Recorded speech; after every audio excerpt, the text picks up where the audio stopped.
my son's reflection is wrong. I have always been afraid of mirrors, ever since I was a young child. I knew it was irrational, of course. I never was afraid when I would see my reflection in a puddle or on the darkened window of a shop as I walked down the street. It was specifically mirrors which made me uncomfortable. I always feared that I would see something other than myself looking back at me. This explains why I was less than thrilled to find the large, antique silver mirror in the bedroom of the house I was renting. Were it my own place, I would have thrown it out then and there, leaving it on the curb and relying solely upon the mirror in the modern and well-kept bathroom for all necessary reflective purposes. Alas, I didn't think my landlord would think too highly of his tenant tossing out expensive antique furniture, so I contented myself to simply move it into a spare room. I had moved to the house for the simple reason that it was fairly cheap and I didn't have much other choice. My husband passed away earlier that year due to a heart condition, leaving me simultaneously a widow and solely responsible for the care of my son, Chester. Fortunately, my husband's life insurance policy turned out to be reasonably generous, but I still needed to downgrade our living situation if I was to take care of Chester without another source of income. Beyond the obvious fact that I have now been left to raise a child without the assistance of a spouse, there's another reason why I cannot supplement my funds by taking on a job. Chester is autistic. I want to make it very clear, I'm not an autism mom. I loathe the self-absorbed whiners who spend every spare second complaining about the immense burden of raising an autistic child, who bellyache endlessly about how difficult their lives are. I hate all the videos of exasperated parents recording their child's meltdown on camera, to show to all the world how difficult it is for them. I am disgusted whenever I see some selfish moron recommend ABA therapy to keep unruly autistic children's more unconventional behaviors in check. My son is not a cross to bear, not a weight on my shoulders. He is my child, and I love him. I won't deny it can be difficult sometimes, but I can only imagine how hard it is for him. I find the terms high functioning and low functioning are relatively useless descriptors. Like most things in life, it is a tad more complicated than that. Chester is, generally speaking, nonverbal, and I've never known him to say more than 20 words in a single day. In addition, he tends to get overstimulated quite quickly from loud noises, and often flaps his hands as a form of stimmying, especially when he is having some difficulty expressing what he wants. The only behavior of his which ever actually frustrates me is his elopement, which in the context of autism means that he has a tendency to wander off or run away whenever he feels stressed. We work around these traits, and I think generally I've been able to make life quite comfortable for him. Chester has always shown quite an aptitude for reading and writing, despite his relatively young age of only 9 years old at the time we moved. When he needed something that cannot be articulated through gestures or single words, he would write it down on a whiteboard I've given him for this purpose. To help with his sensory issues regarding loud noises, I purchased a set of earplugs for him, the same sort that one would wear at a gun range to prevent hearing loss. These generally aren't necessary within the confines of the house, but on those occasions when we do go out in public, I genuinely think they help him quite a bit.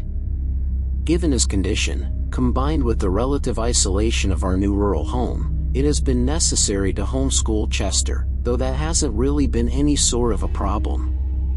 Before I got married, I spent a few years teaching elementary school, so I already have the required skills. I've always believed in a somewhat more active approach to learning than some of my peers, and since our new home is located directly next to a forest, this was fairly easy to accomplish. The house itself was rather old, built in the 1920s if my landlord was to be believed. While recently renovated to a more modern standard at some point in the preceding decades, it still has an air of oldness to it, something in the angles and general structure of the place.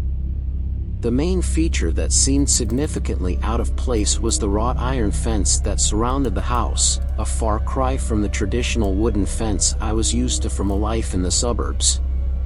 There was no formal gate that led out to the forest behind the house, just a gap in the fencing with a small pile of rusting iron posts nearby.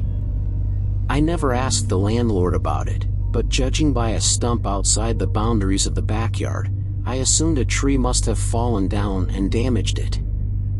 Children don't want to sit still and be lectured, they want to be outside, to run around and be active. I'd always try to teach Chester his lessons in a way that connected to the forest. I'd lift up logs and show him all the squirming creatures underneath so I could teach him all the differences between them.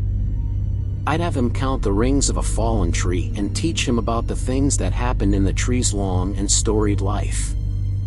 I know that sometimes he would get bored. While I do believe kids love learning, I'm not an idiot. I know that sometimes children just want to run and play, but I genuinely do believe he got more out of our lessons in the woods than he would have gotten from a traditional school environment. Even outside of the context of Chester's lessons, we spent a lot of time in those woods, slipping out through the gap in the fence into the forest beyond. There was something so peaceful about that place, it felt remarkably untouched by the civilization that bordered it. I'm not sure exactly how far the forest extended, but it always seemed to go on forever, like if you just kept walking you could go the whole rest of your life surrounded by trees. I always kept a fairly close eye on Chester when we were out there. As much as I loved the place, I did often worry that he would simply run off, but there was never anything stressful enough in the woods to make him do so. The only real concern was to make sure he took off his shoes once he got back to the house, as otherwise he would track dirt inside, making quite the mess.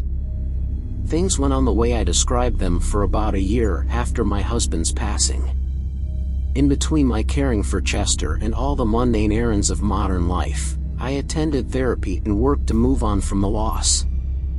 I began to make peace with the fact that he was gone. Chester and I celebrated his 10th birthday out in the woods, moving to the backyard once night fell so we could finish off the evening roasting hot dogs over the fire pit while I read him some relatively tame ghost stories. Chester didn't like scary movies or violent video games, but gently spooky stories, the sort that send a pleasant chill down your spine, made him quite happy. I believe I was reading out the Nosleep to him when we heard the music. It was a soft, strange sound, a faint piping emanating out from the forest beyond, gentle yet eerie somehow. The faint notes reminded me of the sound of panpipes, but not quite. If I listened very closely, I could almost discern a faint drumming as well. Chester looked out into the darkness beyond the fire, flapping his hands gently. He didn't seem upset or scared, just faintly awestruck. "Fairies," I heard him whisper. I felt somewhat uncomfortable as we both looked out into the blackness of the forest. The sound of crickets had died utterly as soon as the piping began, and we sat in silence, listening to that peculiar and otherworldly performance.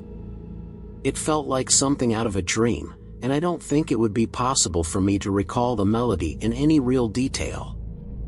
It was ephemeral somehow, slipping through the cracks of my memory like water through a sieve even as I listened.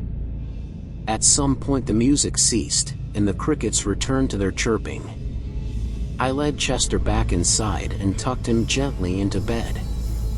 I've never been especially afraid of intruders, given how far away we were from any major population center, but that night I double-checked that all the doors and windows in the house were firmly locked.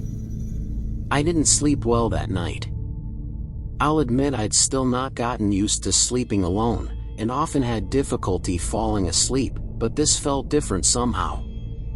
It seemed that whenever I was close to finally falling unconscious, I'd see a shadow pass across the wall, or hear something just on the very edge of my perception, something that reminded me faintly of music. Whenever I'd jolt up in bed, looking or listening for what I thought had disturbed me, there was nothing there. At some point I must have finally fallen asleep, because found myself blinking out the daylight from my uncovered window, groggy and irritable. My skull throbbed with a terrible headache. My alarm clock hadn't gone off, it seemed to have become unplugged in the night. Possibly in my tossing and turning the cord had somehow come out of the socket. It was in the late morning, far later than I usually woke up, and Chester was frustrated because he hadn't had breakfast yet. He didn't say anything, but he seemed glum and looked at me with justifiable annoyance and hunger. I did my best to prepare him some scrambled eggs and bacon, but in my pain and fatigue I managed to burn the bacon and cook the eggs to an unpleasant, rubbery consistency. I deeply regret what happened next. I swore about the bacon, the eggs, the pan, the stove, the landlord, my dead husband, anyone and anything that could conceivably be even somewhat to blame for the ruined breakfast. I know it was wrong to react like that in front of my son. I know it was immature, but I was tired, in pain, and just wished desperately I could go back to bed. When I'd finished with my profanity-laced rant, I heard the back door closing and looked out the window to see Chester fleeing out into the forest, visibly distressed. "Shit," I muttered to myself, and ran out the door after him, calling for him to come back. I tripped on one of the fallen iron fence posts and fell to the ground, knocking the air from my lungs. When I recovered enough to stand up, Chester was long gone, vanished among the trees. I looked through those woods for hours. As I've described earlier, I don't know how large the forest behind my house is, but it still feels odd that in all that time I never saw him.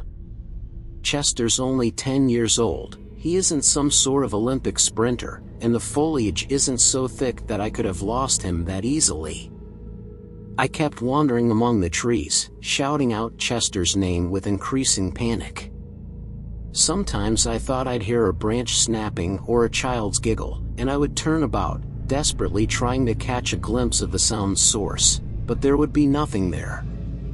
It was fairly far along in the afternoon when I finally decided to head back and call the police. Despite how long I'd spent in the forest, it was a remarkably quick walk back to the house. It felt almost as if the walk into the woods was somehow further than the walk out. I opened the door and started moving to the bedroom to get my phone, when I suddenly saw Chester sitting on the couch, reading a book. I nearly wept with relief and rushed to hug him, apologizing over and over for scaring him and asking if he was okay. I was so happy to see my son again I wasn't even angry with him for running off. "I'm all right, Mom. I'm really sorry for running off. I was just scared." "I won't do that again. Please don't be angry," said Chester, tears welling up in his eyes.